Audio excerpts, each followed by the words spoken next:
Hi everyone, my name is Kari and this is Tiger Lily Designs. Welcome to my channel. Thanks so much for joining me. Today we are doing the Advent Calendar wall hanging video tutorial. So if you're new here and you just stopped by this channel, found the video, let me give you a little bit of background history. This is my video tutorial, sewing tutorial, teaching you how to sew one of these custom Advent calendars for yourself. Now this is a video tutorial that is a supplement to the PDF pattern that you can get on my website. This will not be an all-inclusive. You will need to get the PDF pattern to follow along. This is available on my website. Link is down below.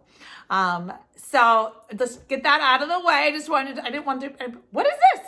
So that's what this is. Now, hopefully you're here because you've got the pattern and you're ready to go. So let's do this. Let me give you a little bit of background. Let me tell you how this is gonna go just so you can follow along. Just a brief little let's sew together, a little class introduction. If you were in an in-person class with me, this would be my little monologue before the class started. So I just want you to feel like you're sewing with me and let's do this together. So remember, this is your custom Advent calendar that you're going to be making either for you, your family to enjoy, or a special gift. My family has had a personal one for years and years, and it's something that we really cherish, and that it's part of our holiday memories during December. You know, we pull it out right at Thanksgiving. I'm one of those people that puts up the Christmas tree. If I hold out till Black Friday or Thanksgiving weekend, it's a good year. Usually I don't hold out that far. But I get it out, and the kids enjoyed when they were little. There'd be sweet treats or little candies that they would get before they would run off to school. Sometimes we would put a little activity cards in there, bake Christmas cookies, watch holiday movies, go see the zoo lights, things like that. As they got older, and now I have teenagers and college kids, I don't know how he's going to get his little treat in the morning, but you know, they appreciate gas cards and Chick-fil-A gift cards and things like that. But it's something that's super special, and it's going to be cherished and passed down through my family for years.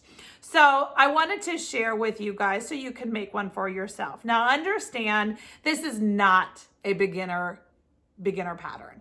I'm just going to be real honest with you. If you are new to sewing, if you have a sewing machine, step one, but you need to be a little more advanced with just having a sewing machine. I wish I could say that this is something that a beginner could pick up, but I just want to be honest with you. It's going to be hard. If you're up for the challenge and you're willing to do the practice makes perfect, you can get it done. You've got plenty of time. It's only October 28th when this video goes up. So you've got you've got 35 days until December 5th or December 1st.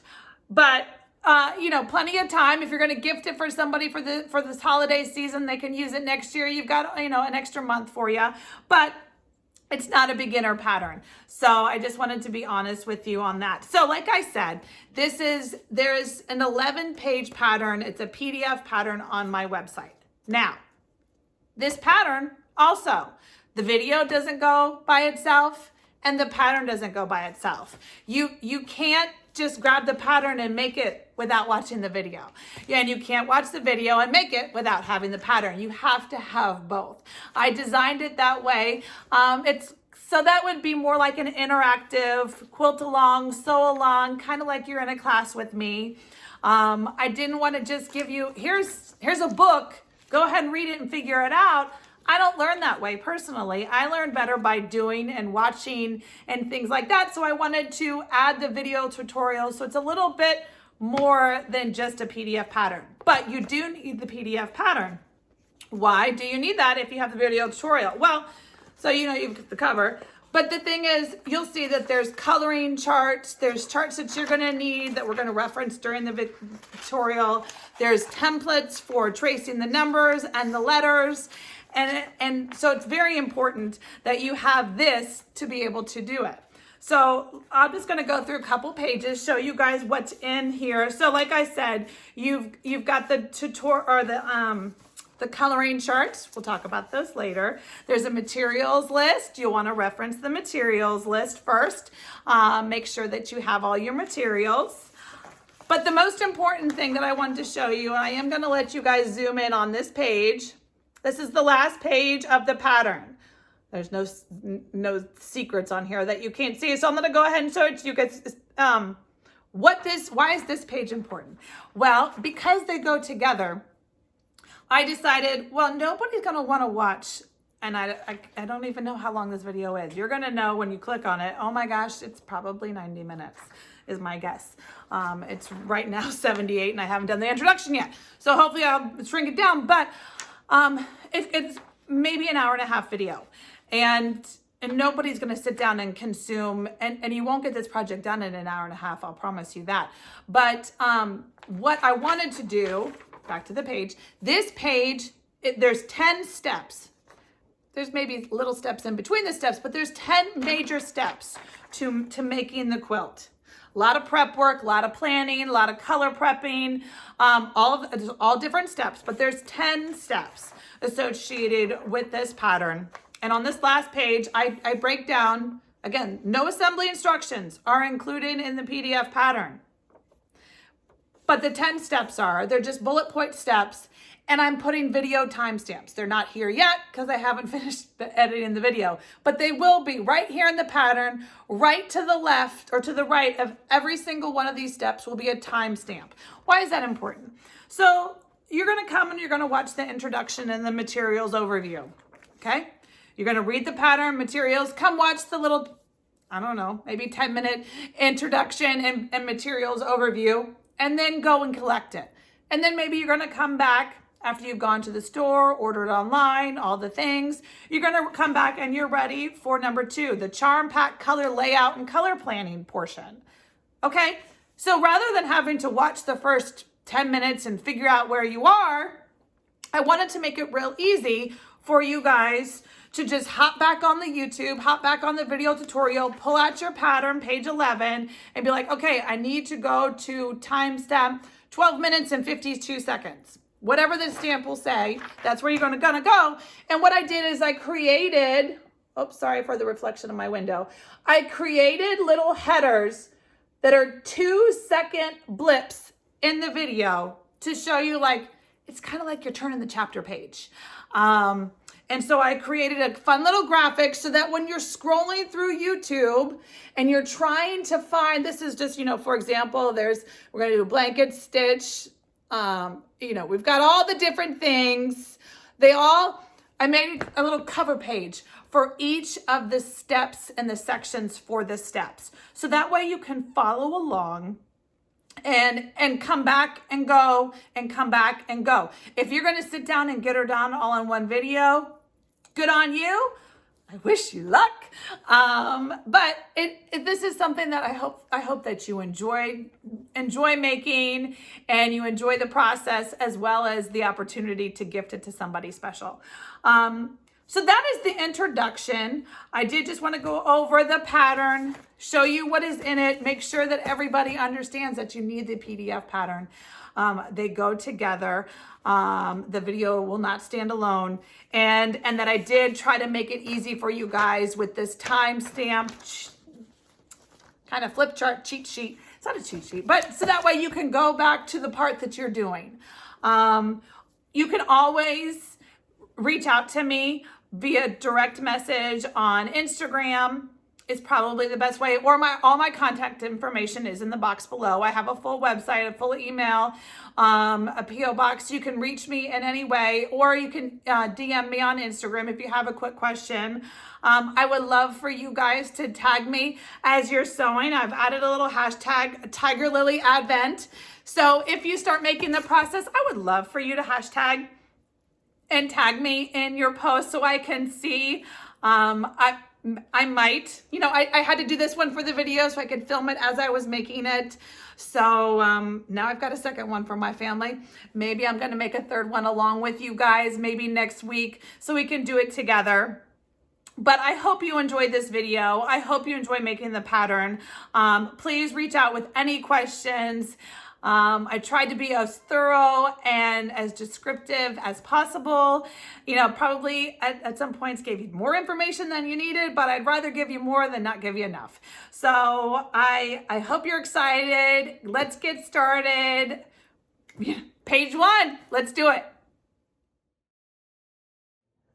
we're going to need your charm packs. So we're going to go through the materials. So charm packs, this is the one that, you know, obviously the dimensions, you know what the dimensions are. A charm pack are 5-inch squares. So you're either going to be using a charm pack, or you're going to be using your own holiday scraps or solids or whatever you are choosing as the main, you know, dominant fabric. The fronts of the pockets, the pocket fronts. See all these? So we've got 8 here. I'm always going to pull this out just for a reference. So these are what your charm squares are. They are the pocket fronts.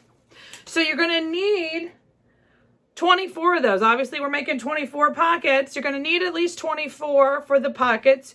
You're going to need more later on for the edge. Now, so a traditional charm pack is usually 42 pieces. I ended up getting, so you might be able to get away with it if you're going to use every single one. Because I know myself that I knew that I rarely ever do I love every single fabric that is in a charm pack. I ordered 2 so that I can mix and match or pull my favorites. Not mix and match. I'm going to pull my favorites, and those are the ones that I'm using. So these are the ones that didn't get pulled for the front layouts. But we're also going to be needing your solids and your neutral. So what do I mean about solids? Here we are with our reference again. All right, I'm going to try to go slow. I get told a lot, I go so fast. I'm slow and steady. I'm going to try to go slow. So the solids are going to be the applique numbers and the interior pockets, both the inside, because it's a fully lined pocket. There's no exposed seams. There's nothing to see on the inside. So you have this solid on the inside of the pocket and the other inside of the pocket. Both sides of the interior pocket are solid. And you need that 24 times. So, and you will see with this one, I chose 4 colors. I had 2 shades of green, a pink, and a red.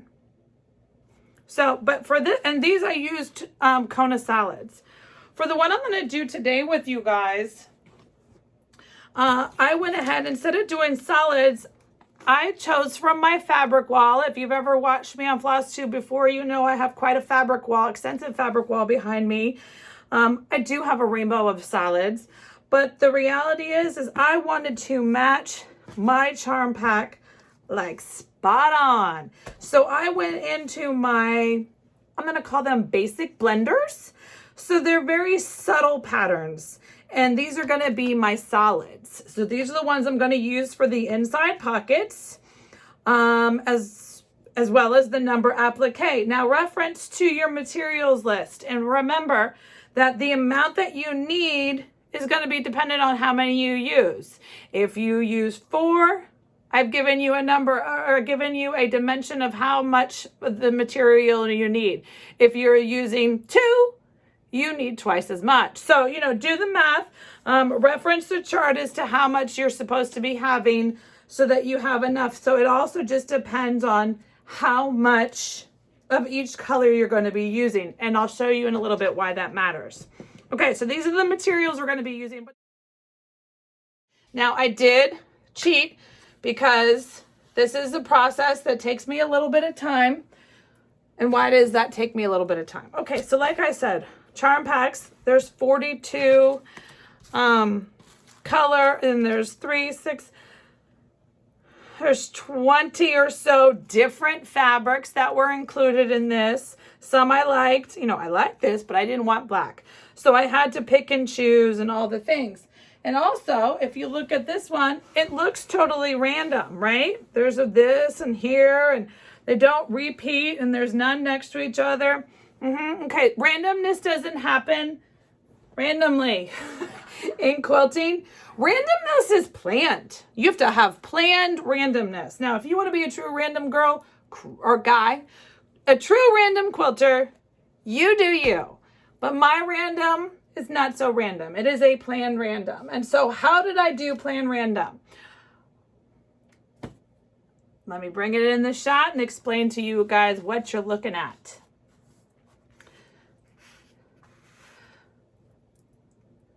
So what you see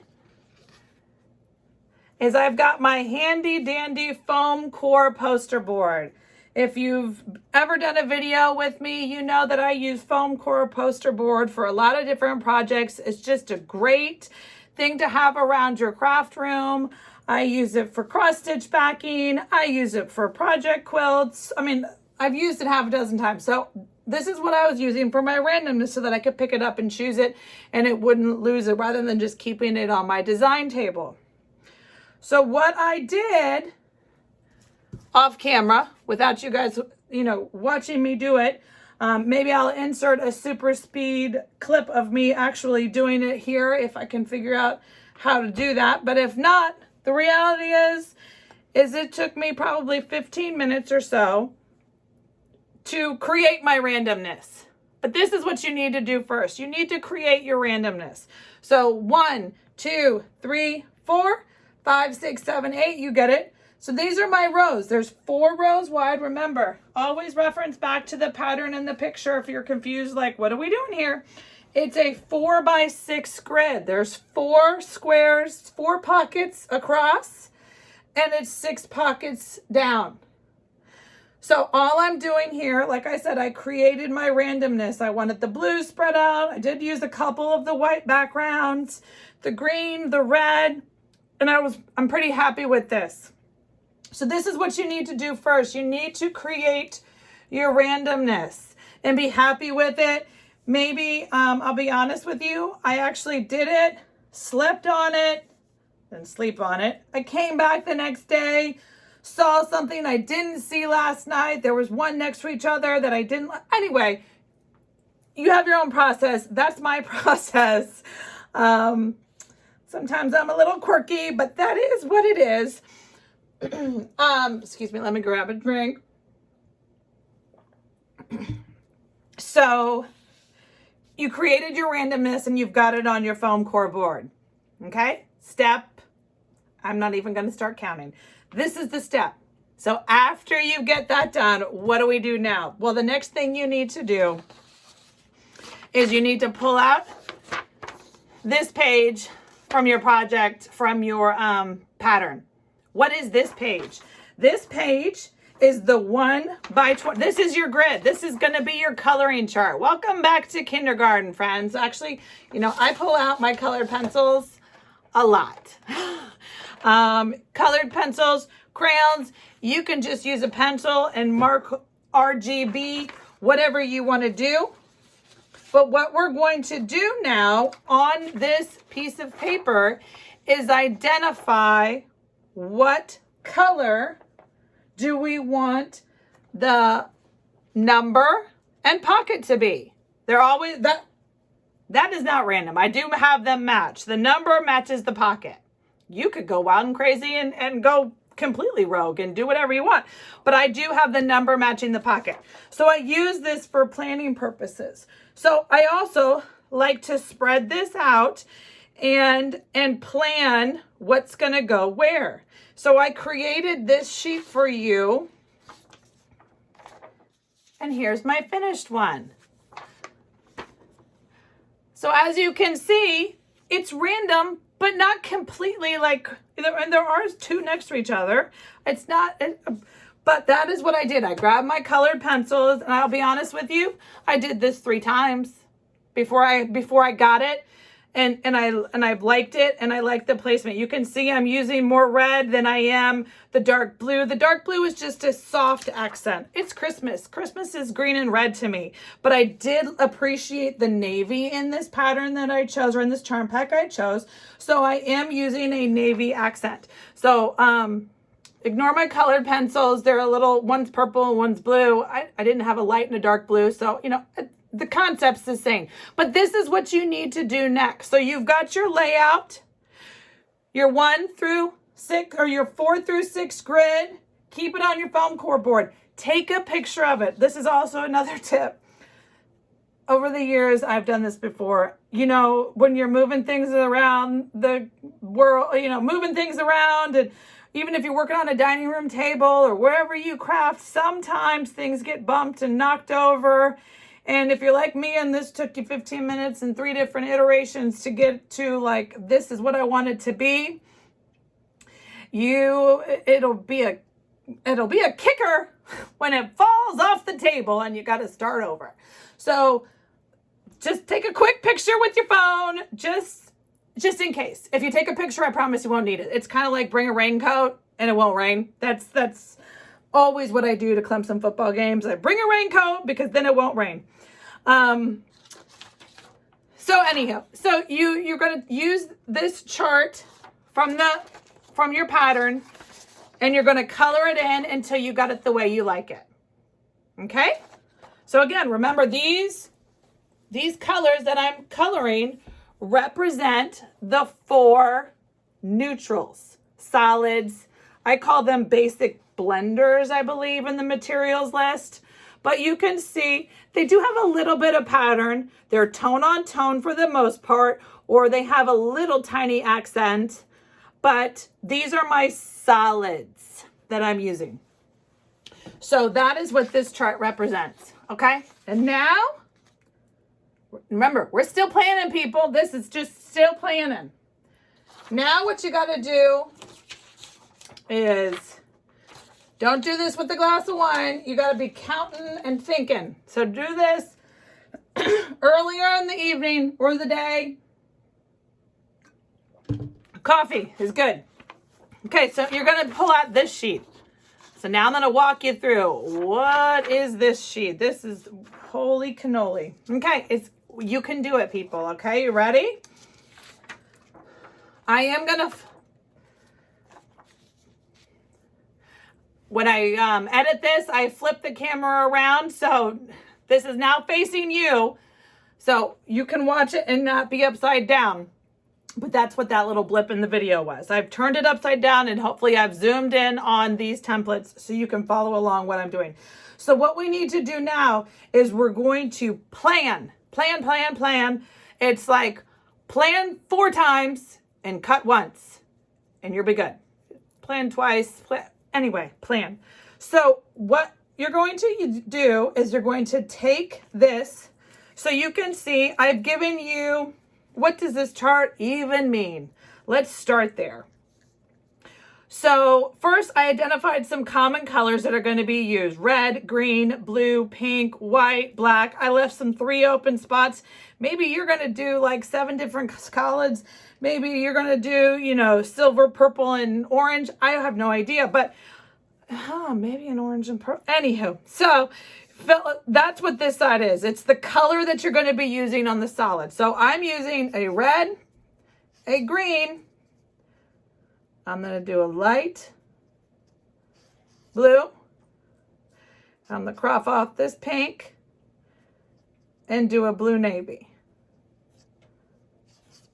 So I'm going to need to fill in the upper 4 things. So the first thing I want to do is fill in the number of squares. What does this mean? So again, we're planning. We need to know for cutting purposes later how many red interior pockets, how many red exterior pockets you need to cut. The sizes are in the pattern. I think, let me see, I call this cut A, piece A, and piece B. You need to know how many of those you need to cut per color. And again, because this is custom. If I had written a pattern and they were all the same, that would already all be decided for you. But the cool thing about this one is this is truly one of a kind. You are making a one of a kind. Your family's going to be the only one in the world that has this exact one. So that's why you do have to do the extra work to get there. But I promise you can do it. So the first thing I'm going to do is we're going to fill in this number of squares column. So it's counting. We're going to count twice. 1, 2, 3, 4, 5, 6, 7, 8. 8 reds. 1, 2, 3, 4, 5, 6, 7, 8. We're going to do the same for the green. 2, 3, 4, 5, 6. Okay, and just like with TV magic in those fancy cooking shows, I'm going to cheat ahead and tell you I've already counted 6 and 4. Check your math. Make sure that adds up to 24. If it doesn't add up to 24, you've messed up. So number of squares is 24. You're going to use this one in the cutting when we're cutting later. So now, okay, so that's cutting A's and B's. Okay, but the next thing we need to know the number of appliques. So what I have done for you in this chart, you know, ones.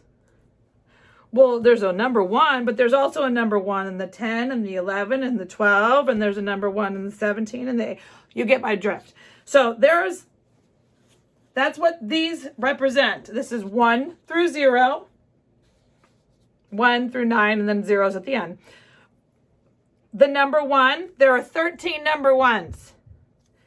8 2s, 3 3, you get the drift. So this is the number, and the parentheses is the number that you need to have. So how are you going to do this one? Well, I'll tell you how I did it.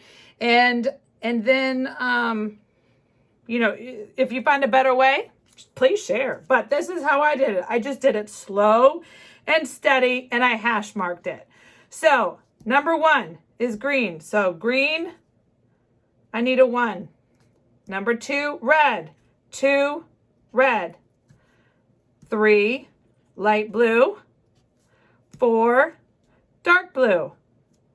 5, red. You get my drift. So then, you know, you get on down and you fill it all in.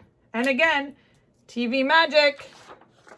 Here is my completed chart. Now, again, this is a great way for you to check your math before you start cutting and all the things. Remember, this adds up to 24.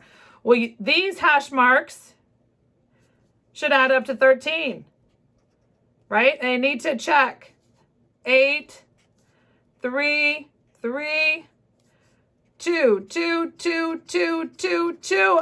Okay, so my coffee worked. I know how many reds. I need to have 8 squares of A and B, and I need to have 8, or I need to have all these different reds in these different numbers. Okay? This is the planning purposes of the show.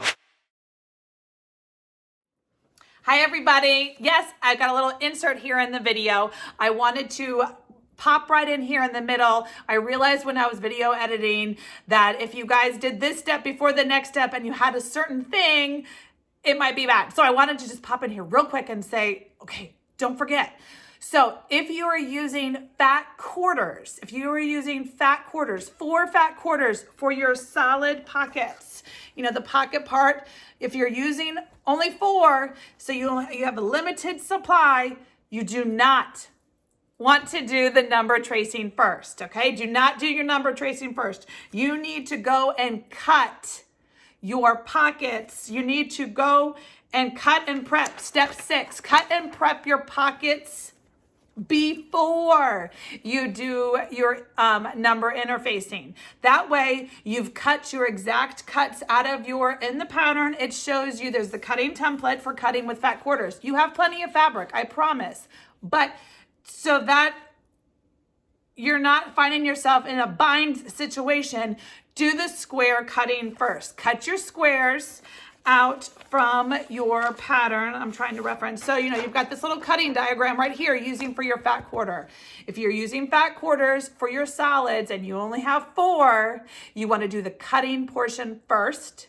Get your squares cut, your cut A's and your cut B's cut and off to the side, and then come back and do your number tracing.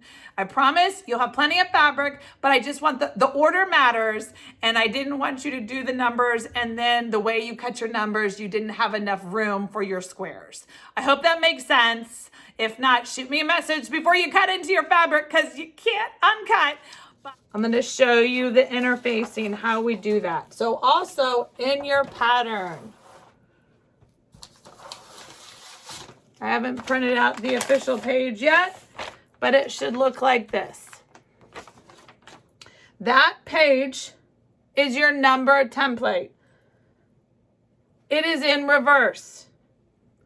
I repeat, the numbers are inverted on purpose.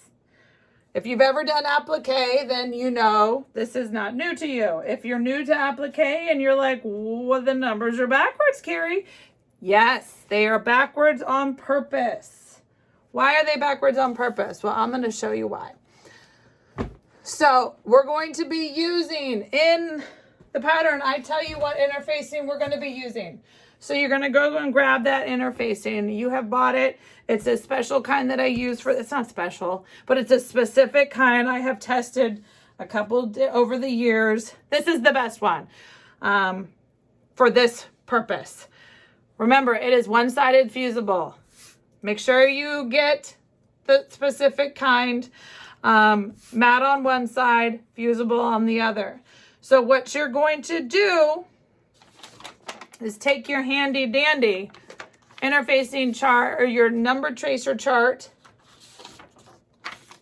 and you know you need 13 ones. Okay, so you can use a pencil. It's better to use a pencil, I'll be honest with you. I did not use a pencil because I knew it wasn't going to show up on camera. But when I do this, I use a pencil because you don't want any kind of marker to bleed through later, especially if you're using a lighter color fabric. Pencils or even one of those invisible marker things. Actually, you can't use that because if it's heat activated, if it's heat disappearing, it will disappear when you activate the interfacing. So pencil works. Stick with that. So what you're going to do, fusible side down, fusible down. We're always tracing fusible down. And you're just going to trace. Okay, so this is, again, you're tracing a lot. 13 ones, 8 twos, 3 threes. You get my drift. This is what you're... Whoop. Well, let's go ahead and move this. Well, that doesn't help you either, does it?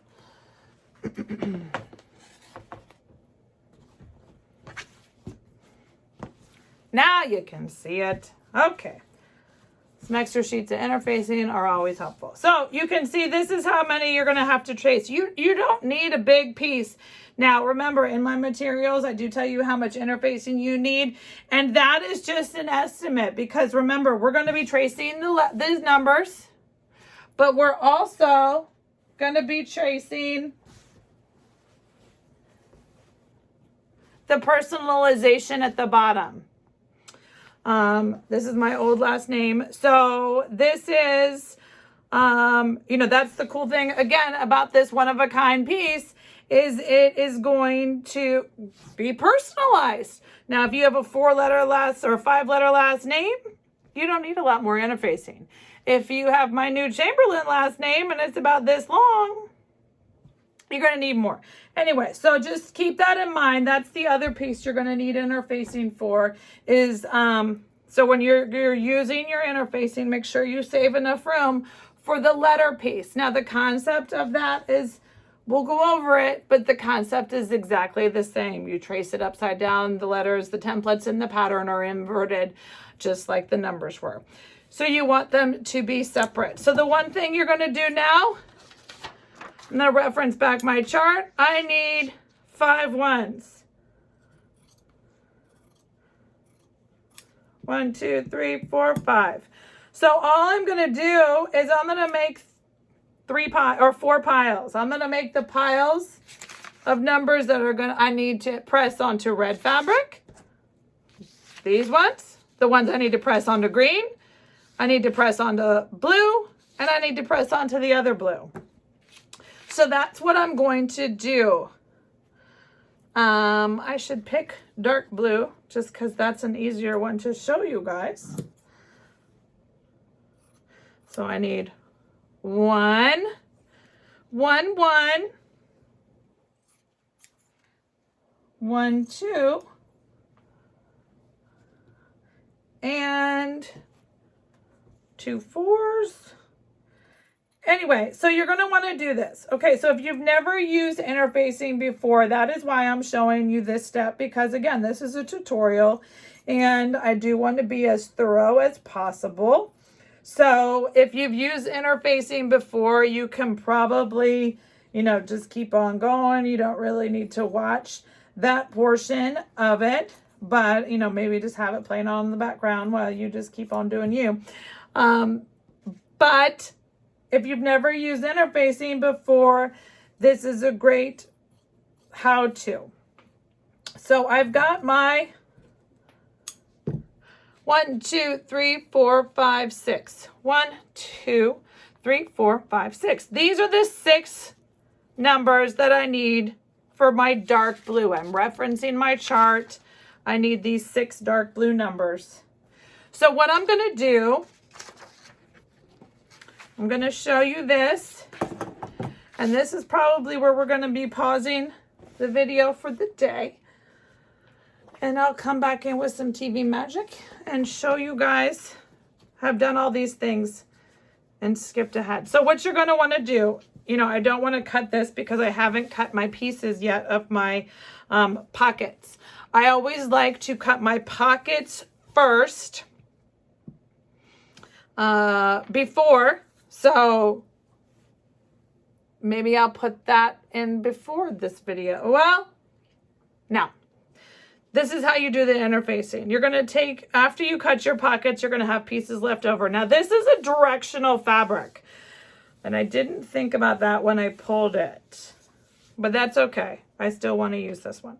So I'm just going to be cognizant. You know, I don't want my letters to be all wonky. I do want to follow because I'm kind of goofy. And so I want to center this. Now, you do not put it on the right side. That is not how you do interfacing. This is why the numbers are inverted. The fusible, shiny piece is the glue. We're going to activate that on the iron.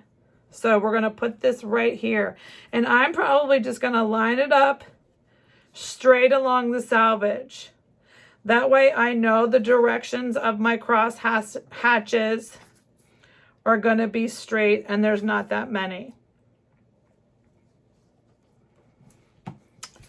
And you know what? I've got enough of this. Let's just line it up real quick. So I'll take this over to the ironing board and we're just going to get this part shot. So give me just a minute and I will be right back from the ironing board. All right, everyone, I am back from the ironing board. So again, if you're new to the interfacing world, you're going to iron fusible side down. The shiny is the fusible, it's upside down. That's why the numbers are inverted, because when we cut them out, they're going to be correct. So I line them up using the selvage as my straight edge just because I had a directional fabric. So you're going to want to do that for all your colors. Okay, so after you've done that for all your colors, what else do you have to do? Do we ever get to the sewing machine? I promise we do. You need to take a good pair. I use a good, these are a Ginger pair of scissors. Whatever scissors you are comfortable with. Slow and steady. And you're going to, do you see what I'm doing? I'm just following my line. So, you know, when you're tracing, take into consideration, you're going to be cutting on those lines. So if you're a good cutter and you can improvise, then you don't have to trace as nice. If you want to follow the lines exactly, you better trace exactly how you want. Again, this is a handmade special. I promise this is going to be an heirloom no matter how straight your 2 is. But that's what you're going to do. Okay? You're going to cut out each number again and again and again. This is great in front of a Netflix show, people. Or if you need to concentrate, don't do it there. But you're going to you're going to cut out all your numbers. Okay? And so let's see. I don't even know where this 2 is going. Let's see if I can reference Where's my little cheat sheet? Oh, of course, it's my background. The 2 is a dark blue 2. Dark blue 2 is part of the 24. So it's down here. So you can either do this as you go, or you can do it all the way at the end. But we're still prepping and planning, people. But we're getting closer. So this is my 24. I've got the 2. I'm going to need the 4. You need to cut out all your numbers. So hopefully I was clear, and I've got you all set. Your test ready to go, at least doing some prep work, and that'll get you started. Okay, let's move on to actually maybe assembling and maybe a little sewing today. I've got everything on my design table. Went ahead and brought my blanket stitch machine up here. So hopefully we're just going to get her done. So hopefully you have cut out all of your applique numbers. So, you know, slow and steady. Take your time to do these. You want your edges crisp. The interfacing helps to keep the threads at bay. But here's my stack of numbers that I cut last night during a Clemson football game. Unfortunately, we lost, but I got my numbers cut, so that's good. So I've got my numbers cut.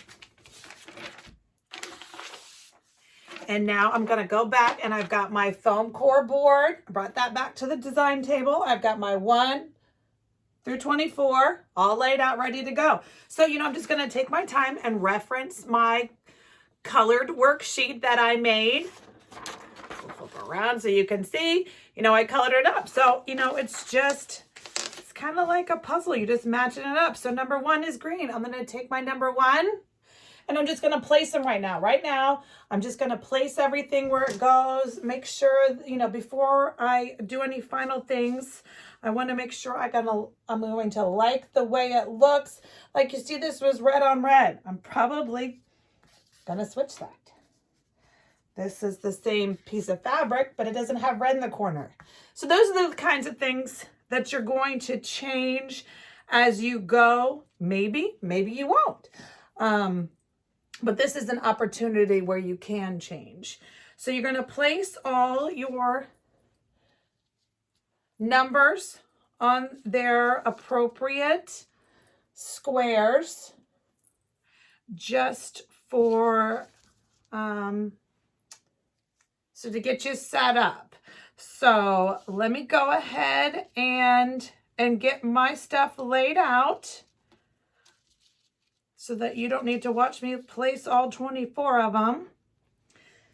And I'll be right back. Okay, as you can see, I've got all my numbers roughly put on their appropriate squares per my color chart. So now we're moving on to the next step. Okay, so we're going to kind of temporarily attach these so we can bring them to the machine to applique them on. But you can either pin, if you are a pinner, pin them all down. I am a student glue type of person for this applique. It is washable. That's the great thing about the Elmer's, you know, the glue stick. You can get a fabric glue if you feel like you need to. But this is a washable, you know, the glue sticks that you can get that are used in elementary schools, says right there, washable. So I always, my quilts are 100% washable, everything else. I always throw them in the washing machine to give them that fun texture anyway. So this will wash right off. And I'm only using a little bit. It's just enough to keep the numbers where I want them. This isn't a permanent solution. That's what the stitching's for. But this is the temporary solution. So let me go ahead. I'm going to zoom in and show you what I'm doing. So let's do number 11. Okay, so let me just spread it out so you can actually see what we're doing. We're going to work on this one. Hopefully I've zoomed in on the camera to show you what we're doing. Okay, so what you need to do when you are placing, you need to be considerate of your 1/4 inch seam that's going to be all around. So you don't want to line it up with the edge. You don't want to you can put them in the middle. That could be fun. Again, this is totally custom. Do what you want. So you can put them in the middle. Never thought about that. Interesting. Or, you know, I guess I'm going to justify them. That's just, I don't know. It's just what I did on my other ones. So we're going to do it again. But what I want to do, so you can either pull out a ruler and get exact, or you can approximate. So I'm going to approximate because that's how I roll. So we're going to want to, like I said, 1/4 inch seam here and a 1/4 inch seam here. So I want it to at least be a 1/4 plus a 1/4 away from both sides. If you reference some of my other ones, you can't see it, but I am. It's about a 1/2 inch. So I'm going to make approximate. Now, if I wanted to, I could pull out, you know, one of my handy dandy rulers and line it up. You know, 1 inch from the bottom and 1 inch from the left. And that's where the point of the bottom one goes. But you know what? This is a handmade family item. I'm not going to do that. But you can. It's all about what your comfort level is. Anyway, so I'm going to line mine up approximately 3/4 to 1 inch, give or take, from the corner edge. And the one's easy because it's got a nice point. So you just line up the edge to the edge. The rounder ones get a little tricky. So I just put a little strip. I mean, there is nothing. It is a fast little swipe. Like I said, if you wanted to use, Eileen's got a tacky glue. Soline has a really great glue that I use for EPP. But for this project, because I know I'm going to wash the quilt, I go ahead and I use my Elmer's glue. And I line it up. That's the way I like it. So you can see, and now it won't fall off when I take it to the sewing machine, and that's all I want. So what you're going to want to do is you're going to glue down all 24 of your things. And what I'm going to do as I do it is I'm going to stack them up in a nice stack, and then I'll take it to the sewing machine. We're going to get them sewn. Okay, everyone. So now we're going to get to the sewing machine. So like I said, I've got them all stacked up. I had them, you know, I used my glue. I pinned them all down. Didn't pin. You can pin. I didn't pin. You glued them all down so that the numbers are just temporarily held on there. But now we're going to blanket stitch. So you can see I've got number 1. So let me bring you around. Okay, let me bring you to my sewing machine to show you what kind of stitch we're working on. So obviously I'm not using my Juki 2010Q. That's a straight stitch only machine. And what we're going to be using today is your blanket stitch. Your blanket stitch is this one right here. It's different sewing machines are going to have it labeled differently, but it needs to look like number 7 here. So I'm going to go ahead and press number 7. On my machine, it's got a little computer screen. And so I'm going to adjust the stitch length and width. You know, you probably want to find a sweet spot for you. I use 3 and 4. It works out great for this size applique. But again, I'm going to suggest that if you're new to blanket stitch, this is the area where practice is going to be your friend. So maybe you go ahead and take some of your cut scraps and try to blanket stitch it to something else, just so you can perfect your technique. So as the pattern tells you, I like to use a contrast thread. So what does that mean? That means I want the thread to show up. If I'm going to do all this work to do a blanket stitch and the stitching is an exposed stitching, it's a decorative part of the quilt, I am going to use a different color thread because you're going to see it. So this is, again, personal preference. If you want the stitches to blend in and not stand out, you're going to want to use the same color threads as your applique numbers. I am going to use a contrasting thread. So I went ahead and I threaded my machine with red. So I'm going to use red thread on everything except for the red numbers. The red numbers, I'm going to use white. But so let me show you what we're doing. So I showed you how we get it all set up on the machine. And so if you're new to blanket stitch, like I said, practice is going to be your friend here. You want to just go slow and steady. So you're going to line up the point of the needle Put it right down at the top of your first number. And how the blanket stitch works is you want your needle to go right, just to the left, not right to the left, just to the left of your applique.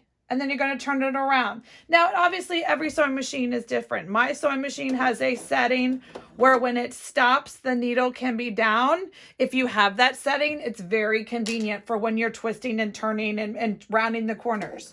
So you just want to watch where your needle's going to go, and you want it to go just left of the edge of the number.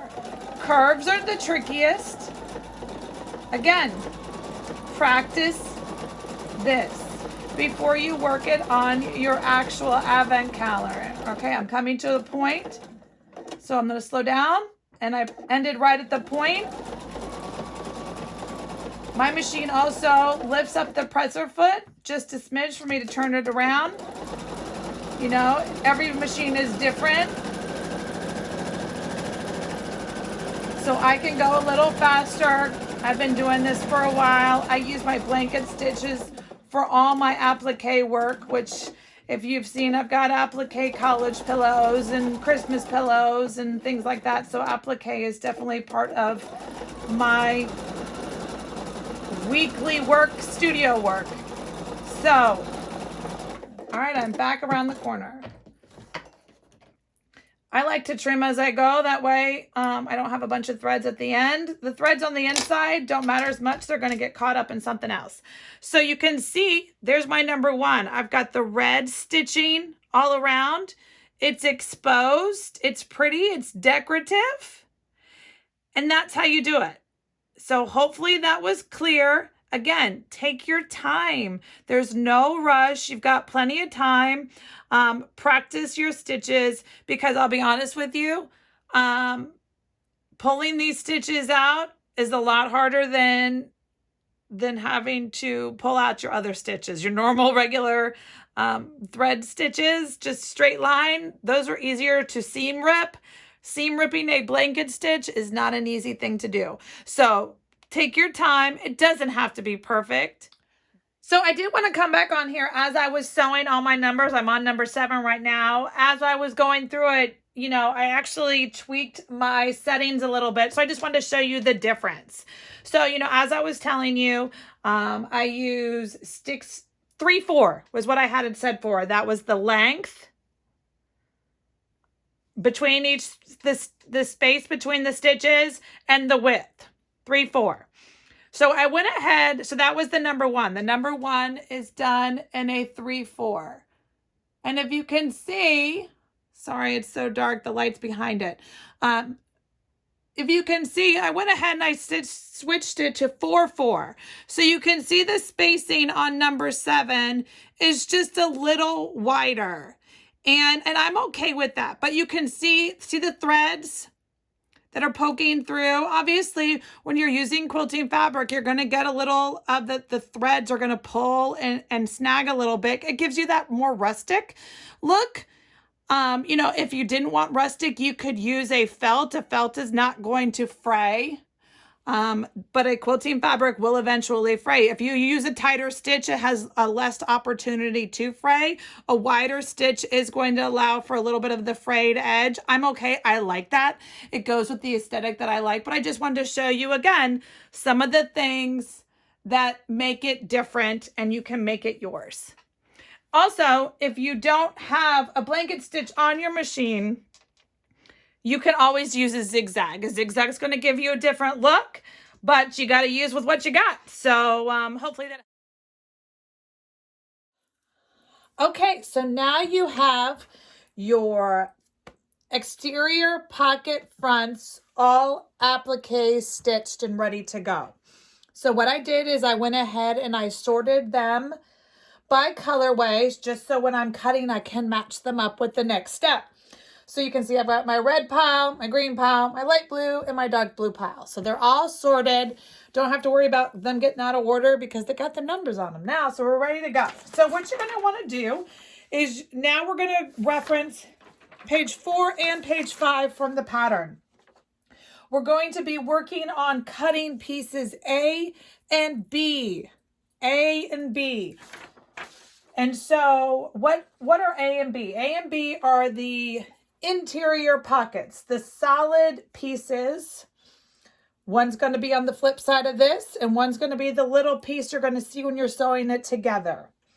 So the reason you need to grab number 4, remember, 4 is that chart that we made.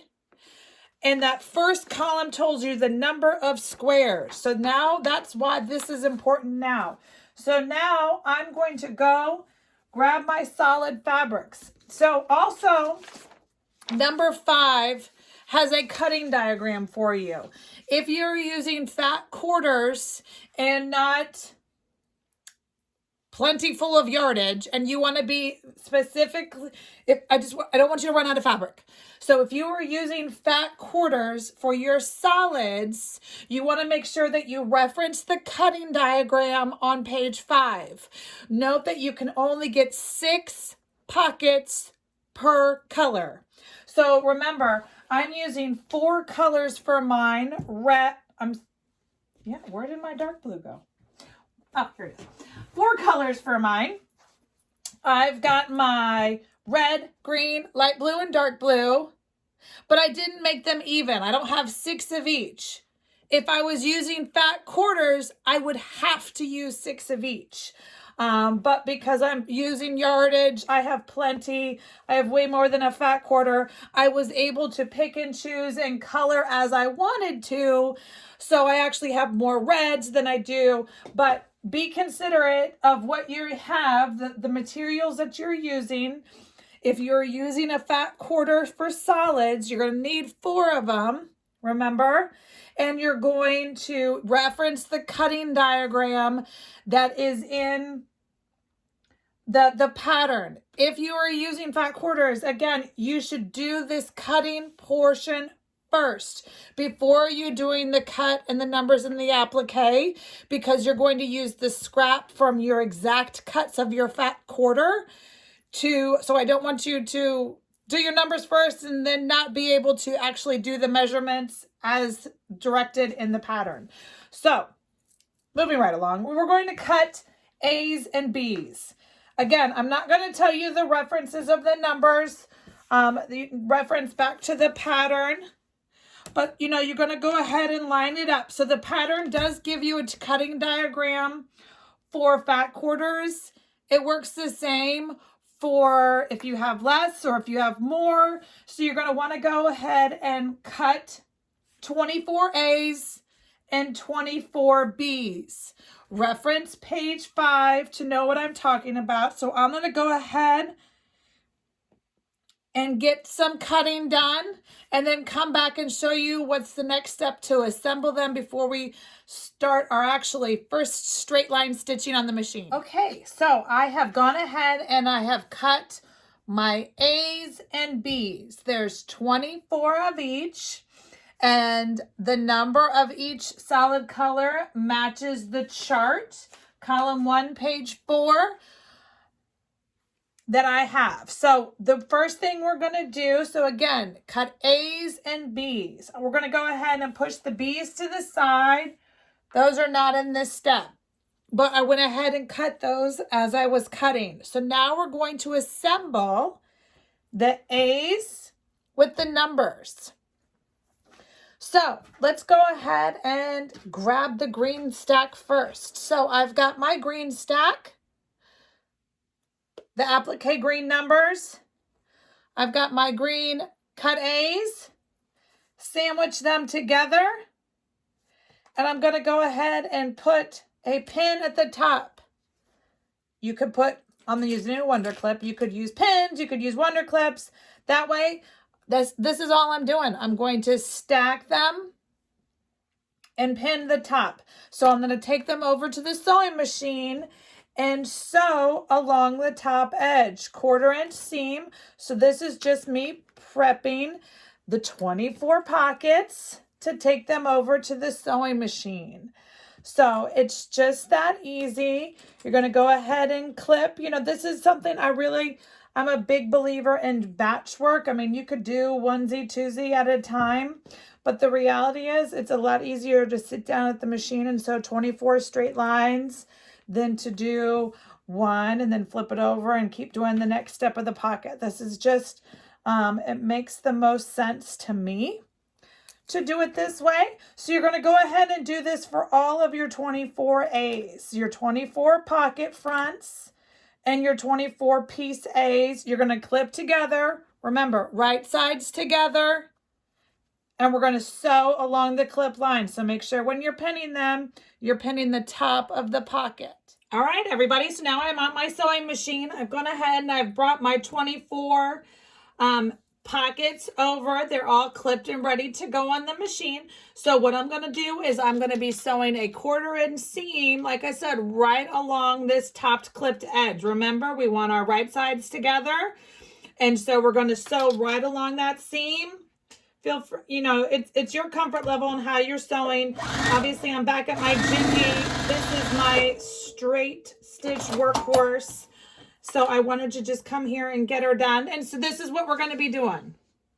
We're just sewing those seams, the front pockets, give it a nice finished edge. You're going to do all 24 of them.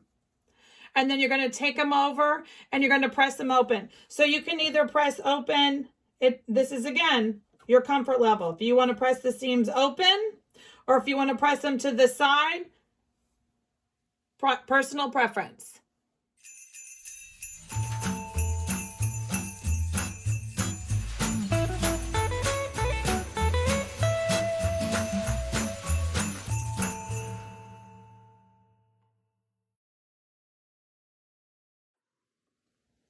Back to the design table. I've got my pockets all ironed open, ready to go.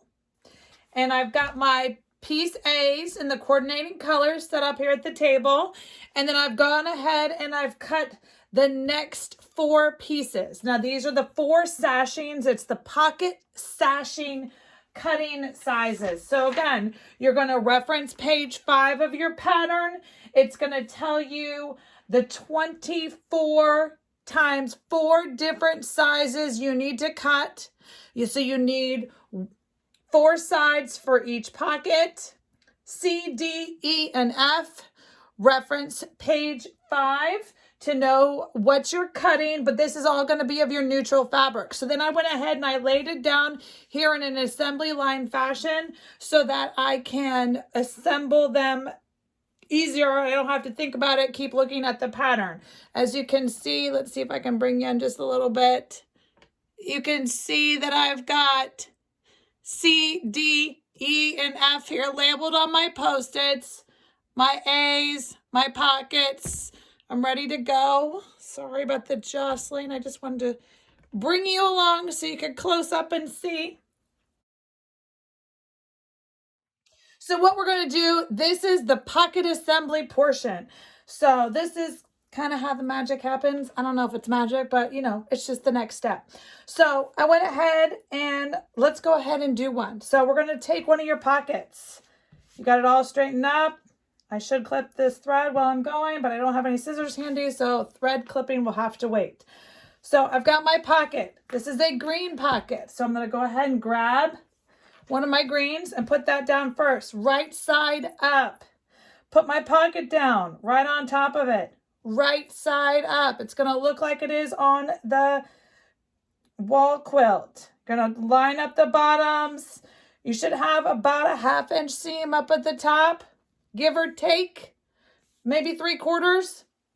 It all just depends on how your seam allowance worked out. 3/4 to 1/2 inch to 1 inch is what we're looking for. All right, so C's and D's. When you're cutting them, you're like, why do I want 2 different sizes? And this is to allow for some wiggle room. You know, when you're assembling quilts and you do straight line blocks, you know, so this quilt, if you look closely at it, the boxes and the pockets do not line up straight.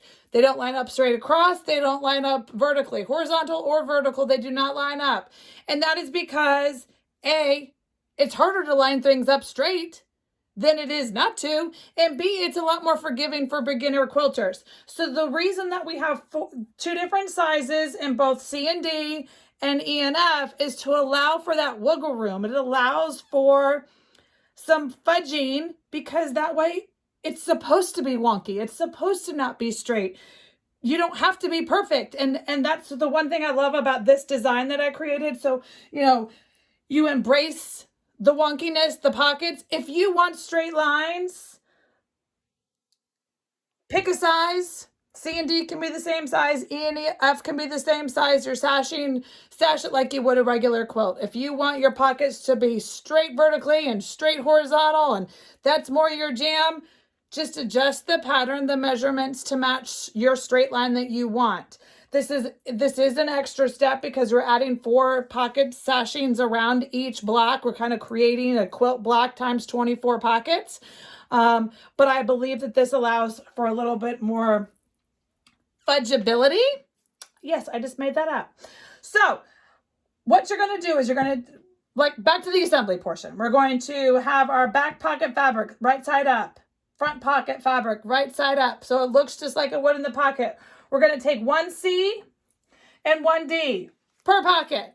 And this is where it gets wonky.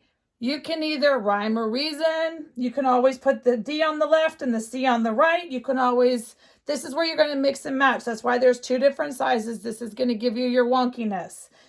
It'll make sense when you're looking at the measurements, but you just want to take 1 C and clip it. So because, you know, I am clipping pins, might have been a better idea, but again, you know, I'm using what I've got on my table here, and that's these Wonder Clips. So I'm going to do 1 clip at the top and 1 clip at the bottom. And that's it. So C and D go on the left and the right of the pocket. It's just that easy. And then you're going to take them over to your sewing machine, and you're going to sew a 1/4 inch here and a 1/4 inch here and press it open. Now we're going to try some TV magic, just like they do in those fancy cooking shows. And here's one that's already done. So I've done that. You can see I actually did the C on this side, the D on this side, and I've pressed it open. So you're going to do that for all 24 blocks, your C's and D's, use them up. Next, you're going to do the same, but it's now, you know, you've attached the front pocket, the back pocket. We're almost to the pocket portion of the programming. Now you're going to take an E and F. And the same thing. 1 goes on the top and 1 goes on the bottom. No rhyme or reason. Mix and match. You know, if your numbers are in order, maybe you want to do every other one. If they're not in order, then however you want to do it. But that's what you're going to do. You're going to attach an E and an F to the rest of your pocket and go and sew those 24 seams, 1/4 inch, 1/4 inch, iron it open. If only everything was this fast, right? So now I've got the pocket. You can see that the dimensions are different, and that's going to give me the wonkiness, but this is what you're going to want to do for all 24 of your pockets. Use your C's and D's first, your E's and F's second, and you're going to end up with an approximate 7 by 7 square.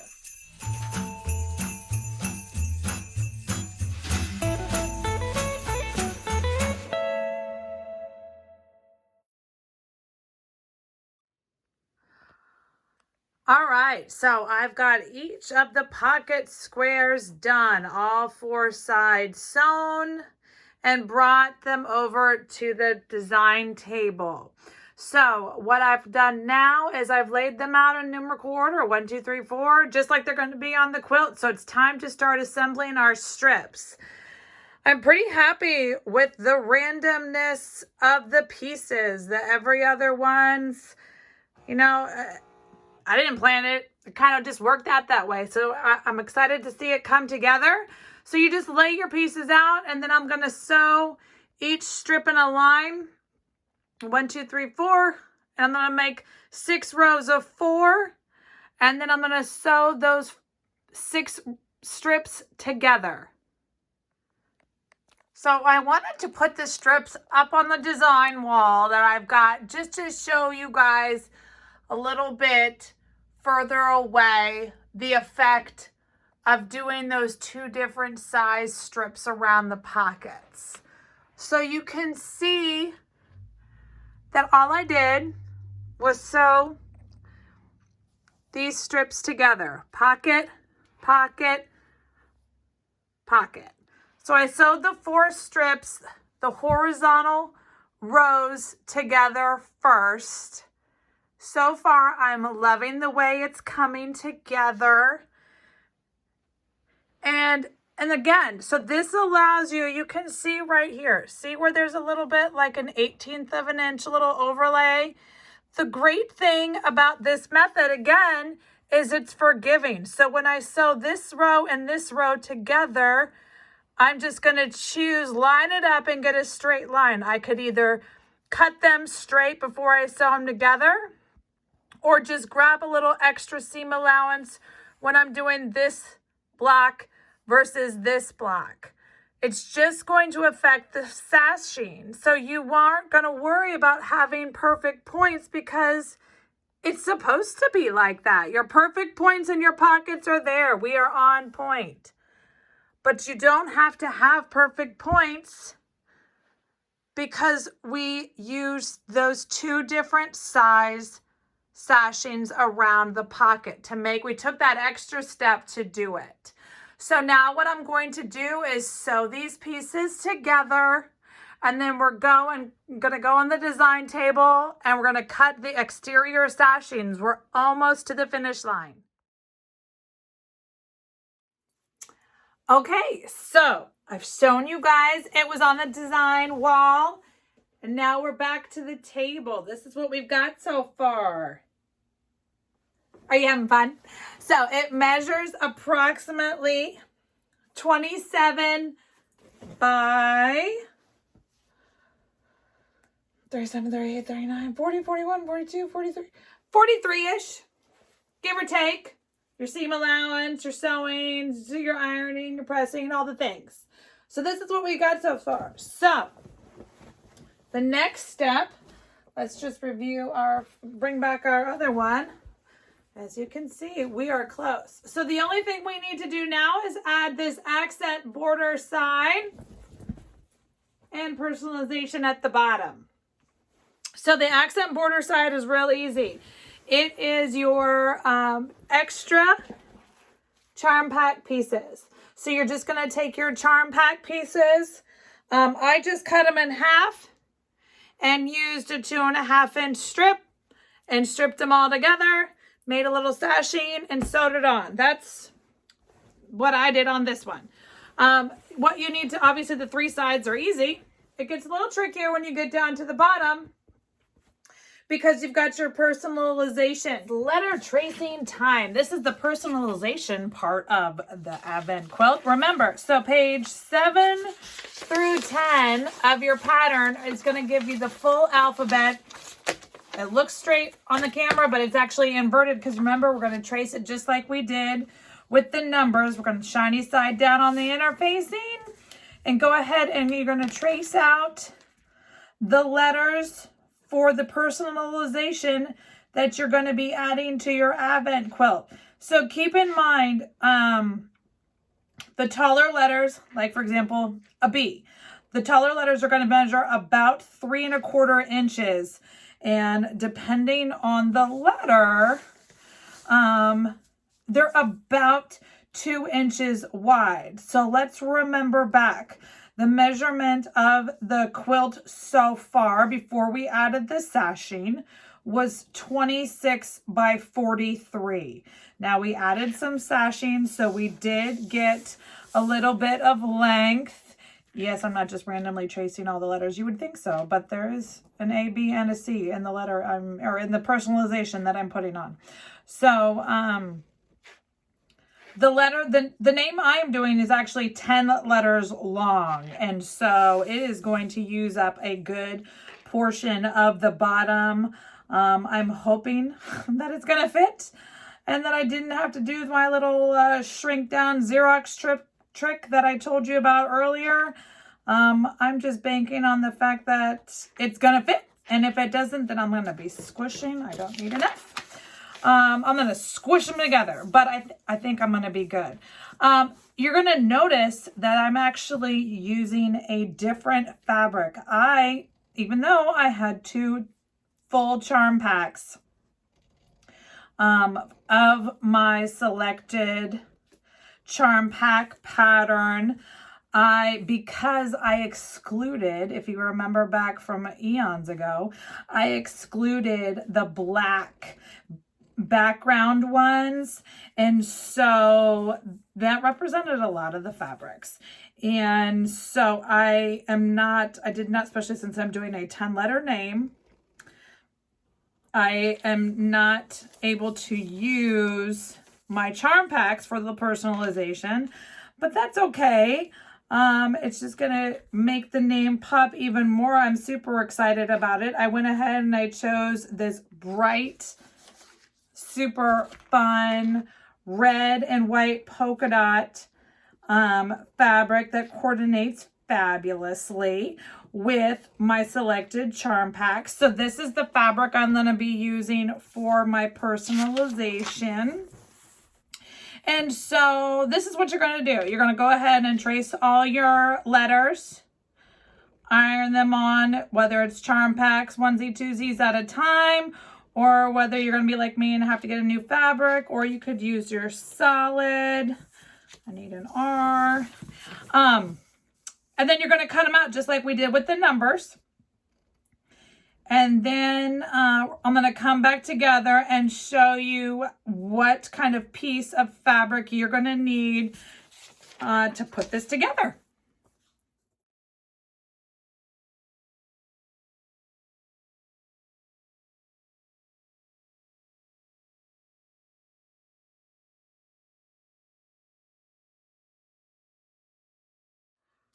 All right, what you're going to do now is you're going to take a 5-inch strip with the fabric of the neutral color that you used.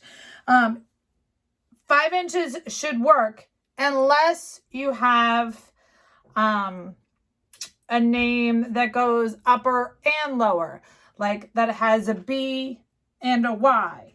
You know what I mean? So this works just fine, but if I had this and you want a 6-inch fabric. So you just want to make sure, lay out your personalization last name on your design board, your cutting mat, whatever you use. Line it up straight along a straight line, justify it to understand the height of the fabric that you're going to need. So you can see that the name I'm doing, that's my last name, Chamberlain. It's not that hard. Everything lines up straight. Nothing goes below the line.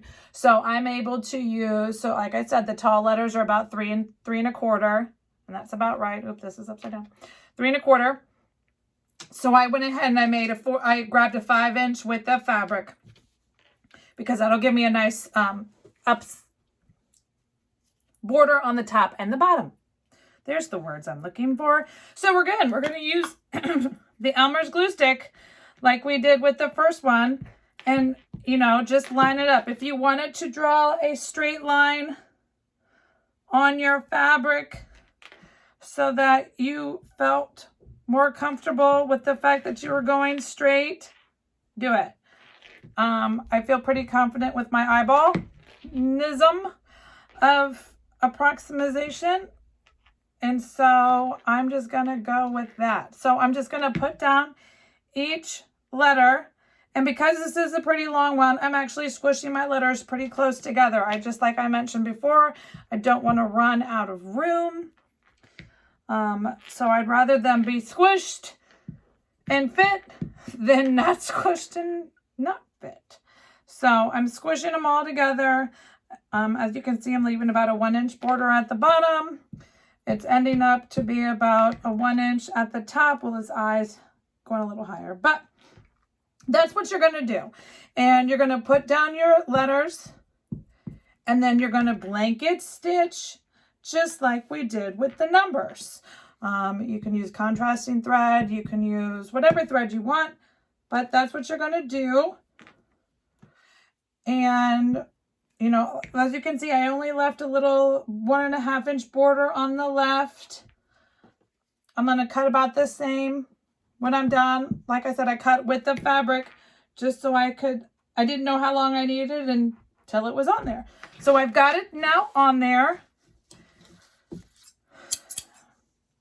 It's almost the full width, but I think I'm going to have a little bit of extra. So what I'm going to do is I'm going to take this to the sewing machine. I'm going to blanket stitch all these letters back on and come back and show you how to add this to the bottom of the quilt.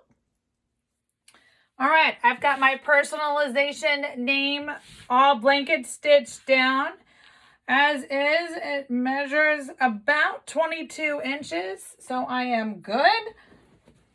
I'll actually need, so how do we put this together? And this is going to be custom, obviously, depending on whether you've got a 10-letter name, a 3-letter name, but the concept's the same. So what you're going to do is you're going to take your quilt that you've got so far. You've got the top sashing and the 2 side sashings on. And now we're going to add the bottom to it. So we're going to, let me just cut off. I'm going to square this up real quick because I did this with my scissors. It is not a straight line. So I do want to just square it up and square up this side. All right. So now it is exactly 21 3/4. Couldn't have made that more easy, could I? All right, so I want to center it between the quilt. So as is, your quilt should measure approximately, with the sashings on it, it's 30.5. So 30.5 is the width of my quilt. So 30.5. Let's make this a half so that the math is easier. 21.5. Yes, 30.5, 21.5. Okay, so that means I need 9 inches remaining plus allowing for the seam allowance, give or take. So 1 strip is going to do me with my seam allowance. So I can add 1 on this side and 1 on this side. Let's have the words go this way. Okay, so then I'm going to take that extra fabric that I had. Remember, I cut mine 5 inches, so it's no big deal. Yes, I'm doing this rough because it doesn't matter. I'm going to sew that on the bottom right there. Sew that on the bottom right there. Seam, seam. And then I'm going to sew this, line up the edge with the top of the name piece. I'm going to line it up right there. And then I'm going to sew all this together. And then I'm going to trim exact before I sew it to the quilt. But this is what you're going to do first. So obviously, if you have a shorter name, you're going to need to have a longer piece with more of your strips. But the concept's the same. So I'll be right back. I'll get that stitched up, ironed up, and then I'll show you how we're going to trim it up exactly and sew it on the quilt. All right, I'm back from the sewing machine. I stitched it up just like I said I was going to. I stitched up these 2 sides and the extra length. So you can see, went ahead and let's just trim the excess off the bottom. And now we're going to trim the excess off the sides, kind of center it up. Actually, mine is perfect. So if yours wasn't perfect, this is where you would shimmy it around and center it so that it met up perfectly with your edge before you stitch it to the bottom of your quilt. So I'm going to go ahead and I'm going to stitch this right across the top, or at the bottom actually. And then the last step while I'm at the sewing machine is you have cut some There's one more piece of edging that goes around the bottom. You don't do it on the bottom, you do it around the edges. So you can see right here where it was blocks, fabric border, and then one more piece of sashing. Just width of fabric, you know, I'm using 2 inches. This is, you know, personal preference, how wide or how skinny you want that little edge to be, just so that the actual colored border pops a little bit. So I used 2-inch width of fabrics, and then sew those on the 3 top edges after I sewed this on, and then we are going to be good to go. All right, everybody, she is finished. The quilt top is finished. Got her up on the design wall just so you could see her all in one shot. She measures approximately 33 inches wide by 51 inches tall. And as you can see, remember, so we've made pockets. They're going to be great for holding all those special Advent treats for your family this coming year. Maybe you're going to gift it to your special grandparents or sister or someone fabulous. Maybe you're going to give it to them on Thanksgiving so they can actually enjoy it this season. How fabulous would that be? Sorry for the wrinkles, but what we've got so right now is the quilt top is all done. So you're going to go ahead and finish this like you would any other quilt. Whether you are, I've given you measurements for the batting and the backing fabric. Like I said, it's 33 by 51, I think is what I said. So you're going to need approximately 2 yards of fabric. Width of fabric, you're going to lay it down this way, and actually you don't need a full 2, maybe 1.5 will give you the length that you need. That's going to be your backing fabric. And then you're going to put your batting in between, and you're going to do your quilting. So I'm not going to go over quilting. This was about doing the Advent quilt. So hopefully at least, you know, you're at least an experienced enough quilter to know how to quilt, whether you're going to free motion quilt or just straight lines quilt. But obviously, I don't want to say obviously, but remember, when you're quilting, you do not quilt the pockets. You only want a free motion quilt or straight line quilt or however you're going to quilt everywhere but the pockets. If you stitch over top of the pockets, they won't function anymore. So you want to make sure that you maybe you're just going to stitch in the ditch around, do a little kind of free motion quilt is my jam. I'm going to put it on my long arm and get her done. But that's how I'm going to finish her. And then you're going to do your quilt binding and go from there. So what I do is I add some hooks at the top. I'm going to go ahead and show you guys. So on the back side, when I do the binding, I'm going to add a couple loops, probably every 4 inches or so. That way you can either use those command hooks or a dowel rod, and it's going to hang up straight right on the wall. But there she is. So I'm going to go ahead and get her pinned up, quilted up, and finished.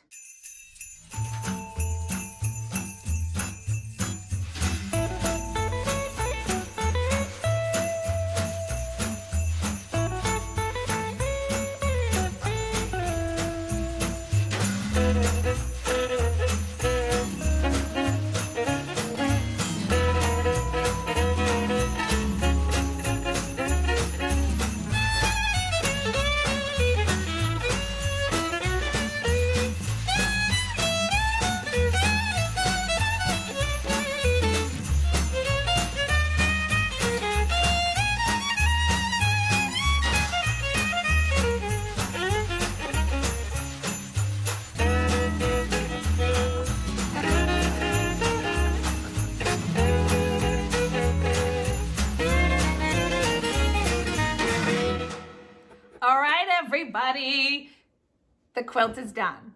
So hopefully you were able to follow along step by step and really enjoy making this quilt. I wanted to go over just a few questions that were submitted to me during my little Instagram push to show you guys it's coming. I wanted to make sure that if you had any questions, maybe some little inside tips and tricks along the way, and that's what we're going to talk about here. So, one thing I mentioned in the video, but I didn't show it, were those tabs I was talking about. So see, it's just a little grosgrain ribbon that I put on the back side. You can see I put on the back side of the quilt. There's 4 of them, 2 on the edge and 2 in the middle. And you're just going to be able to, that way you can hook those little command hooks, stick them to your wall so they can come down a month later, and hang it up so it's held up taut on your wall.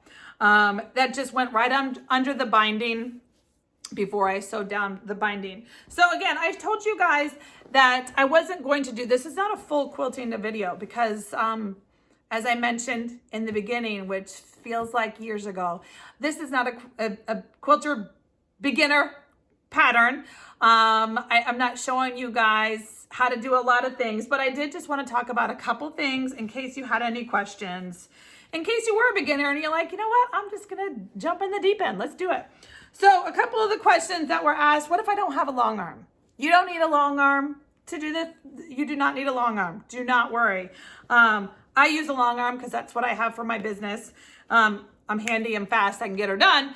If you don't have a long arm, that's okay. So as I mentioned, you're just going to quilt in the white spaces and then the edging or the sashing around the quilt. If you don't have a long arm, many sewing machines come with a free motion stitch regulator attachment. It depends on your sewing machine, obviously, but a stitch regulator attachment will allow you to do free motion quilting on just your regular standard, home sewing machine. If again, that's above your comfort level, because I'll be honest, free motion quilting is something that takes some time to get used to. And if you've never done it before, I don't want you to be disappointed and try it on this and not be happy with the results. It takes time, it takes practice. I've been doing it for 20 years. I always start on something. Anyway, that's free motion quilting. If you're not ready for that, that's okay. I just do straight line quilting. I wish I had something to show you guys. So, well, here's one. So you can see this, can you see those just accent stitches? I mean, I did it in a contrast thread fabric or thread. It's just straight lines. So that's a lot easier. So if you wanted to just do straight lines, you could go straight lines this way, go straight lines this way. Maybe you've got to do a little curvy, little curvy line, not curvy, straight. Curvy line or down, or just straight and straight in those edges. And that will give your pockets the pop and the quilting that the wall quilt needs. So that's one thing you could do.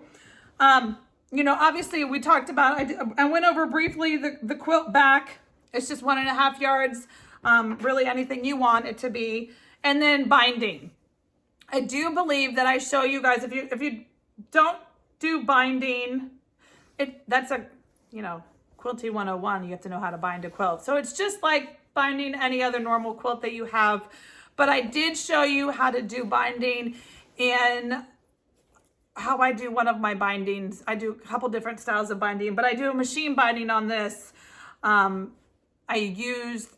showed you that in my project bag tutorial.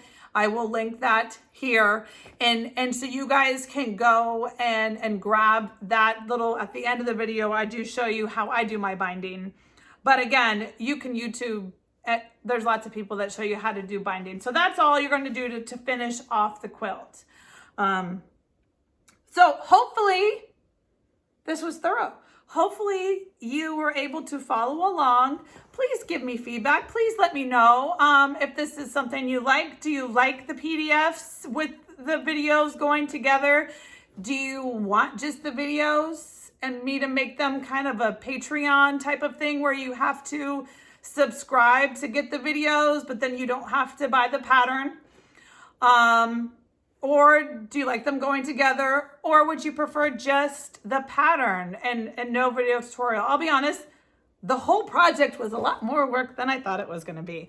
You know, once I made a promise I was going to deliver and bring it to you guys. I had a lot of people that were counting on me so that they could make one of these for their families, but this was a lot of work.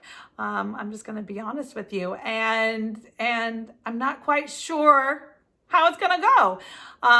I did it the way I would want to do it, the way I would want to receive it from another designer. If I was going to buy a pattern and a tutorial, this is how I would want to do it. So any feedback you can give me, whether it's in the comments or whether it's in a direct message, I'm going to take all that into consideration. I've got a couple other ideas for 2022 of what I want to do, but only if you guys want it. So I would love it if, again, I told you that I would love it if you ended up doing this tag. I've got a hashtag Tiger Lily Advent, or you can tag me on Instagram, Tiger Lily Designs. I would love to see your project along the way. I can't wait to see some of these advents out in the world. But I hope you enjoyed sewing, and thanks so much.